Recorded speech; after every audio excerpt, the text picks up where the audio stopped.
Have you ever found yourself stuck in the loop of, did I say the right thing? Or did I make the wrong decision? In today's episode, we're exploring why overthinking keeps high-functioning women stuck, why mindset advice alone isn't enough, and how building real self-trust requires a repeatable process. Plus, I'll share how you can get hands-on guidance in my April 18 workshop to finally quiet that inner critic and start leading yourself with confidence. Come on in, it's time to choose your happy life. Wherever you are, whatever kind of day you're having, this is your reminder. You have a choice. If you're ready to break free from self-doubt and negative thinking, you're in the right place. Hi, I'm Marie, and this is the Choose Happy with Marie podcast. Welcome. Hello, how are you? I hope you're feeling the fresh energy of spring. It's always a reminder that change and growth are possible, even when we might be feeling stuck in our old patterns. Let me ask you something. Have you ever spent, let's say, 5 minutes, or maybe 10 minutes, could even be 15 minutes, replaying a conversation in your head, worrying about what you said or what you should have said? Or maybe you hesitated before sending an email. Maybe you were worried you didn't phrase it the right way, in quotes. If you could see me now, I have quotes in the air. Or maybe you've second-guessed a decision. Could be at work or at home, or you endlessly compared yourself to others. If that's you, I want you to know you are not the only one. This is one of the most common challenges I see in the high-functioning women that I coach. Women who look like they've got it all together on the outside, but are feeling trapped by overthinking in the inside. Last week on the podcast, episode 143, we talked about why self-trust doesn't automatically come with success and why your inner critic keeps showing up. If you missed that episode, I encourage you to listen to it. It sets the stage for what we're exploring today. Today, I want to dive a little deeper. I want to dive into why overthinking happens, why it keeps us stuck, and why real change requires guidance and practice. Not just insight or inspiration. That is just the starting point. You actually have to implement it. We live in a world of overflowing with mindset tips, journaling prompts, affirmations, motivational quotes. And yes, those things can help. And I love all of them. But here's the truth. Information alone doesn't create change in your life. Why not? Because your brain is wired to protect you, to avoid mistakes, and to run on default patterns.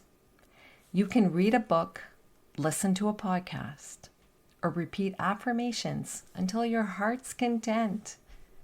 But if your brain is still following old patterns of doubt and fear, nothing will actually stick. Think about this. How many times have you said to yourself, I know what I should do, but I just can't seem to do it? That gap between insight and action is exactly what keeps overthinking alive. As Martha Beck says in her book, you don't have to know how to do it perfectly.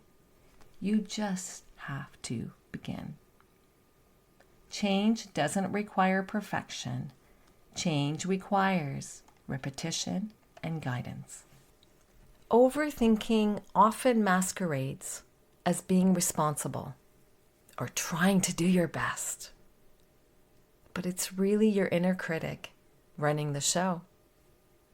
Some examples that might sound familiar And if any of these sound familiar, you can raise your hand. I can't see you, but you can do it. A bit of audience participation here. Here's an example. You spend, let's say, 20 minutes, maybe less, rewriting an email because you're worried it might be interpreted the wrong way. Is that you? You hesitate to ask for help or delegate a task because you're afraid someone will think you're not capable. Maybe that's you. You replay a team meeting over and over, critiquing yourself for what you should have said. Is that you? Or you delay making a decision at home, even in your personal life, wondering if you're making the right choice for your family. I'll share with you a real-life example from a client. I will name her Deborah. She's been struggling with whether to speak up in a work meeting. Every morning, she would rehearse her words in her head, worrying she'd sound unsure or be judged. The more she rehearsed, you know what happened? The less confident she felt, and the more she hesitated to act. Here's the thing. Your inner critic isn't necessarily wrong. It's just operating on old patterns, trying to keep you safe. But safety doesn't equal confidence, and it definitely doesn't equal forward movement in living your happy life. This is exactly why I am so excited. You would have heard my excitement in last week's episode to host How to Quiet Your Inner Critic workshop on April 18. In this small supportive workshop, you'll gain the following. Experience structured guidance. You'll experience that to pause the inner critic in real time. Yes, we'll actually have an example. So you'll come in with something that your inner critic has been standing in your way. There's an obstacle there and you can't seem to move forward from it. So you'll bring that to the workshop. And then you'll learn how to choose aligned action even when your inner critic is present. And then you'll practice this in a safe, encouraging space. You'll be with like-minded women. So super excited about getting us all together. And you'll build confidence and momentum that will last beyond this one session. And this is a live session, and there will be a replay so you can re-listen to it. And if something comes up that you can't make it live, you can still benefit from it. The replay will happen afterwards. You might be thinking, Marie, I know all of these ideas. I do all the reading, the journaling, the listening, so I know all of this. Great. I'm going to ask you this. Are you following through? So if you know all of this insight, you know what you should be doing, can you actually take the next step? This workshop will give you practice, accountability, and space to integrate what you will have learned, all in a real-life scenario that you will bring to the workshop. That's what makes the difference between knowing something and actually following through. A lot of us have difficulty with following through. We want to do something, but we need that commitment to follow through. So when you attend the workshop, you're actually making a commitment to me.